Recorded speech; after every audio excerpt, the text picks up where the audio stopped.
everyone, I'm Lily, and I'm super excited to have you here. Welcome to our channel, Easy Peasy English. If you want to learn English the easy way and speak confidently in real life, you're in the right place.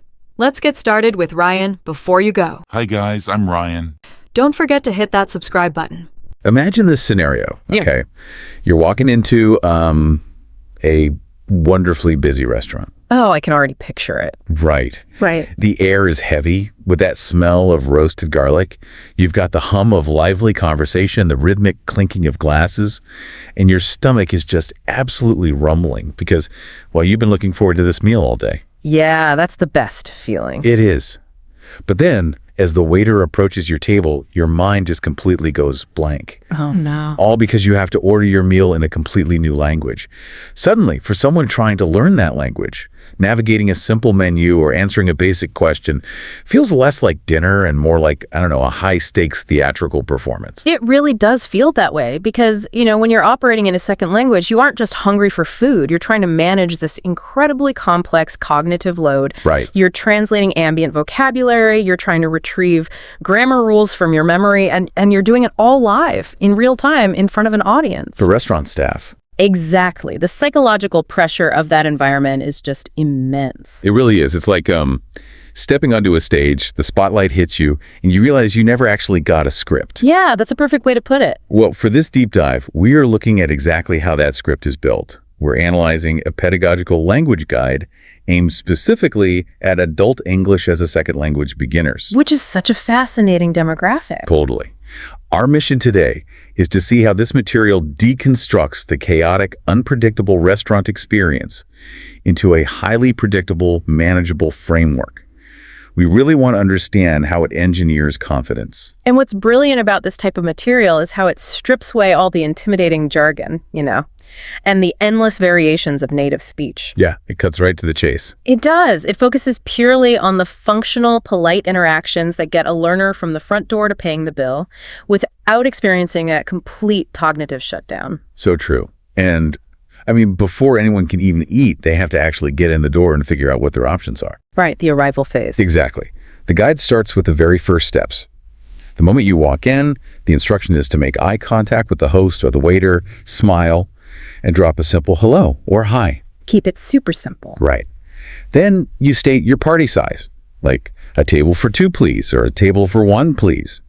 And the expected response is a predictable, this way, please, or follow me, please. It's almost like a dance, right? Everyone knows the steps. Yeah. And once seated, if a menu isn't offered immediately, the learner is taught to just politely ask, can I have the menu, please? But I really want to look closely at how the text handles the menu itself. Oh, this part is so crucial. It is. Because language guides use the universal architecture of a menu, starters, main courses, desserts, and drinks. Right. But they don't just use them as food categories. They use them as cognitive stepping stones for learners who are experiencing working memory overload. But menus can be so overwhelming. How does breaking it down into these specific 4 blocks actually help? Well, it's a masterful use of what psychologists call schema theory. Okay, schema theory. Break that down for us. Sure. So when a learner's working memory is maxed out by translating ambient noise and unfamiliar vocabulary, staring at 50 disconnected food items on a page just triggers absolute panic. Oh, I've been there. Just a sea of words. Exactly. The brain simply cannot process that many disparate data points simultaneously. But if you provide a mental map, these 4 universal categories, you filter out the noise, you basically create a filing cabinet in the brain. Right, because if I'm panicking and I just want a hamburger, I don't need to read the entire page. No, not at all. I can bypass the starters, I ignore the desserts, and my eyes jump straight to the main courses, the big food. The categorization acts as a kind of defensive shield against information overload. That's a great way to describe it. And looking at this arrival phase, there's another defensive shield that text relies on heavily, like very heavily, the word please. Ah, yes, the magic word. It's in every single sentence. A table for 2, please. Can I have the menu, please? It almost seems like please functions less as a genuine expression of deep gratitude and more like a structural syntax requirement in English. That is a really astute way to look at it. In English-speaking cultures, please is the absolute foundation of social interactions in a service environment. Interesting. Yeah, it basically operates as a linguistic safety net. When someone is a beginner, their phrasing might be clunky, their pronunciation might be entirely off. Or they might just sound super intense because they're trying so hard. Exactly. They might accidentally use an aggressive tone just because they're concentrating so hard on the vowels.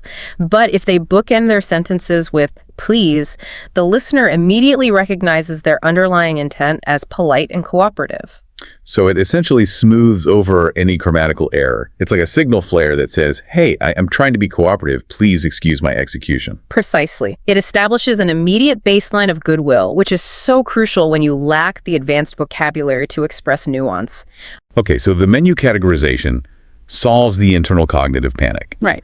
The mental map is established. Right. But then the waiter actually arrives at the table, and the challenge shifts from internal processing to external social performance. The main event. Yeah. How does the learner clearly communicate their destination to the waiter? The waiter approaches, usually with a notebook or a tablet, and prompts the exchange with, "Are you ready to order?" And this is the moment where the conversational rhythm truly begins. It's a classic call and response. But what if you're not ready? The text provides a very practical pressure release valve here. If the learner is panicking, they're taught the phrase, "Just a minute, please," to buy time. Such a helpful phrase. But if they are ready, they reply, "Yes, I am." And then we get to the crucial formulation of the order itself. The guide strictly instructs learners to use the phrase, "I would like the hamburger, please," or the slightly more natural sounding contraction, "I'll have the hamburger, please." Right, I will have. Exactly. Then the waiter repeats the order back to check it. For example, 1 tomato soup, 1 hamburger, 1 soda. And the perfect learner response is, "Yes, that's right, thank you." It is a highly structured, almost ritualistic exchange. It is. But I want to push back on the specific language used here, or rather the language that is forbidden. I'll go for it. When I read the guide's strict prohibition against saying, "I want a hamburger," I thought about the mechanics of that. Why can't I just say, "I want a hamburger"? It's a common question for beginners. I mean, "I want" is factually and grammatically flawless. It gets the point across. It is the most direct translation of internal desire to external communication. But the guide treats it as a critical error. Why? Well, you're hitting on a major concept in linguistics known as politeness theory. Okay, politeness theory. Specifically, the idea of preserving face. Every social interaction involves negotiating status and respect. Linguistically, saying, "I want a hamburger," is a direct demand. Oh, I see. It threatens the hearer's autonomy. It essentially positions the speaker as a dictator and the waiter as a subordinate servant who has absolutely no choice but to comply. "I want burger now." Yeah, it feels incredibly aggressive, even if the speaker's just trying to be efficient. Exactly. By shifting to modal verbs saying, "I would like," or "I'll have," you're engaging in a linguistic hedging tactic. Hedging, right. You're softening the impact of the request. You're essentially saying, under ideal circumstances, my preference would be a hamburger. That's hilarious when you spell it out like that. Right, but it creates social distance and shows respect for the staff's autonomy. It acknowledges that they are a professional providing a service, not a servant bound to your demands. Makes total sense. By softening the language, you ensure the interaction remains collaborative and harmonious. Wow, that is fascinating. So the learner isn't just memorizing vocabulary, they are actively absorbing the social pragmatics of the culture. "I would like" sets the social thermostat to a comfortable, respectful room temperature. It's not about the literal translation at all. It's about engineering a specific social dynamic. Beautifully put. And the pedagogical brilliance of "I would like" is that it's a highly functional sentence frame. Because it's so repeatable. Yes.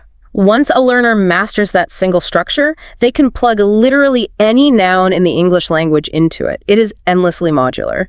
Okay, so the social performance of ordering is successful. The tension breaks, the learner is chatting, and then the food arrives. The best part.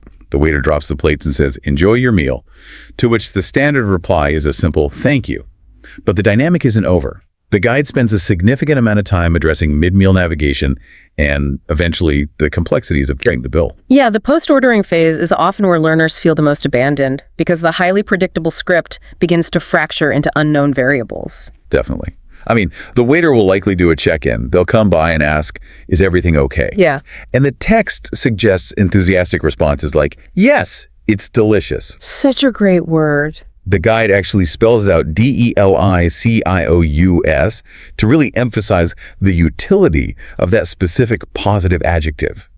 Or there's the alternative, yes, everything is great, thank you. Both are perfect. But here is the scenario that I think truly terrifies people operating in a second language. Oh, I know what you're going to say. You drop your fork. Or you desperately need more water. You have to actively get the waiter's attention mid-meal. It's the worst. To me, asking for things mid-meal feels entirely like interrupting a play. The waiters are the actors. They're moving around in a specific flow state. They're carrying hot plates. And the diner has to suddenly stick their hand out and break the fourth wall to stop the show. How do you do that without feeling incredibly rude? That is an excellent metaphor. Breaking the workflow of a restaurant floor is a massive source of anxiety. You don't want to trip the actors while they're performing. So the guide highlights a very simple two-step formula to handle this interruption politely. Okay, what's step one? Step one is entirely nonverbal signaling.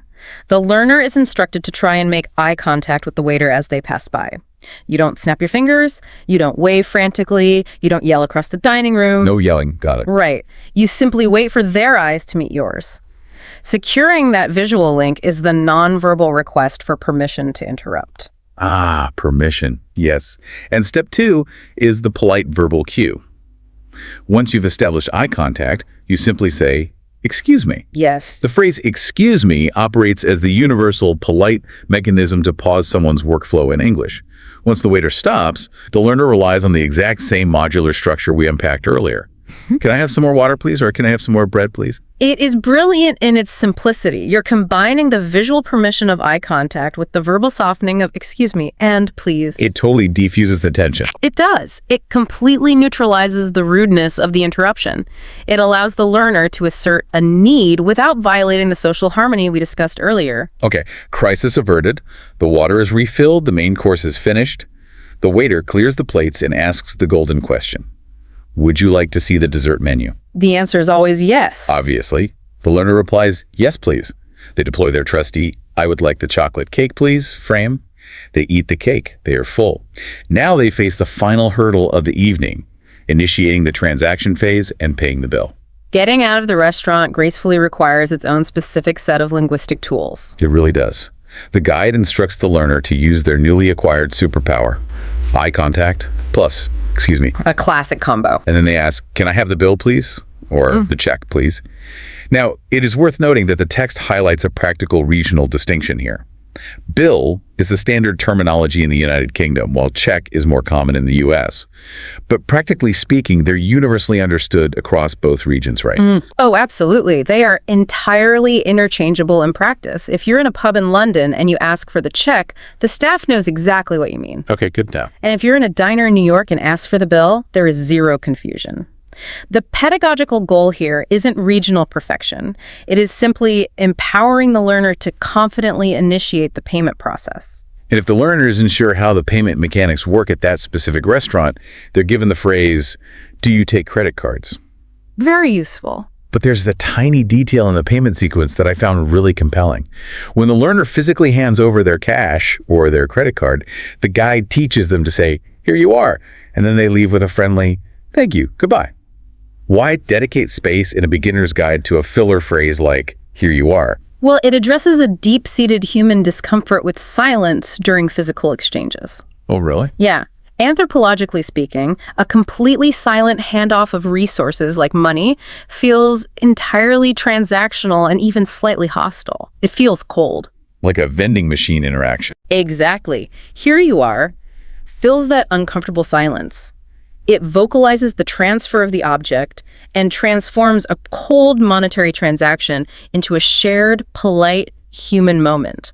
It signals benign intent. Is the linguistic grease in the social gears?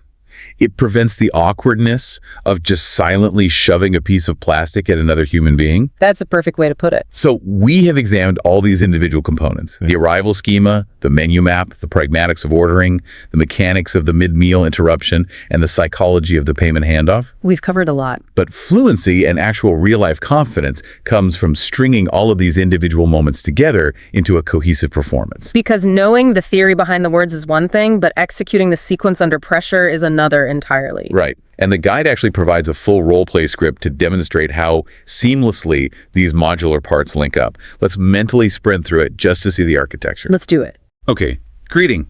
Table for one, please. Seating. Can I see the menu, please? Reading the schema. I would like the chicken with vegetables and water, please.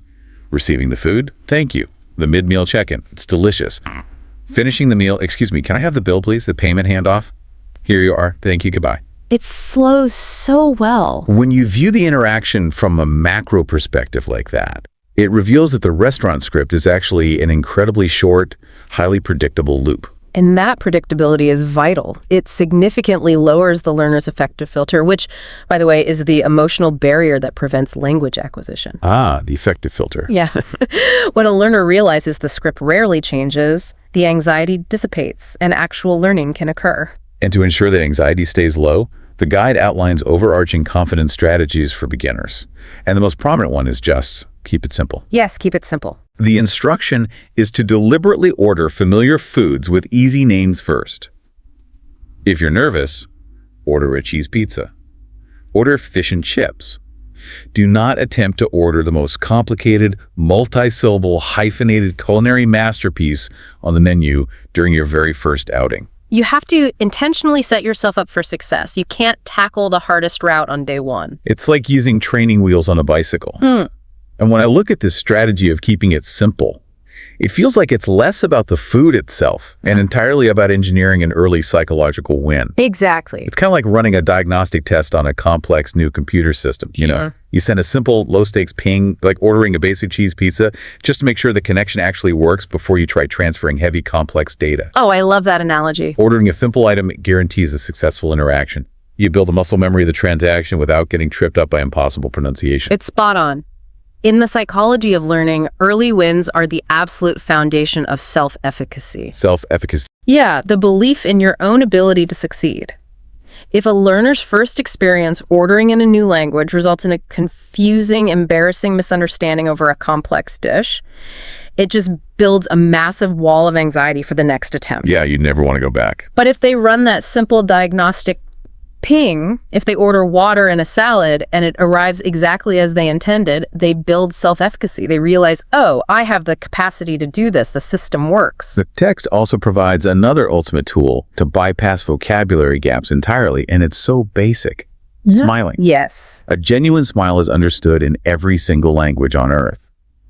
It also encourages practicing the role play at home with a friend or a family member to build that conversational rhythm. Practice makes a huge difference. It does. But most importantly, it explicitly tells learners to give themselves grace. It reminds them not to be afraid of making mistakes, because people in service environments are generally very friendly and genuinely appreciate the effort being made to speak their language. Synthesizing all of this pedagogical advice, what becomes truly profound is the realization that confidence in a new language doesn't actually stem from possessing a perfect, exhaustive vocabulary. No, not at all. Confidence is the byproduct of having a reliable strategy. If your strategy is to rely on the universal architecture of the menu, use the word please as your structural anchor, employ modal verbs to respect social boundaries, and intentionally make simple choices to engineer early wins, you completely remove the pressure of perfection. Exactly. You fundamentally shift the ultimate goal of the evening. The goal is no longer speaking flawless native-level English. Right. The goal becomes facilitating a comfortable, friendly human interaction. And when your objective is simply to make both yourself and the waiter feel comfortable, the exact vocabulary words you use become significantly less intimidating. The strategy creates the safety net, and the safety net allows the confidence to grow. Let's take a quick step back and review the analytical journey we've been on today. Good idea. We started by exploring how language guys use schema theory to break down the intimidation of the menu into a simple mental map starters, mains, desserts, drinks. Yep.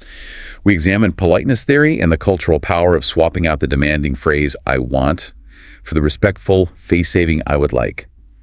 We analyzed the specific mechanics of navigating mid-meal interruptions by securing visual permission and deploying a polite Such a game changer. And we unpacked the psychology of the transaction phase, right down to the silence-filling utility of, here you are.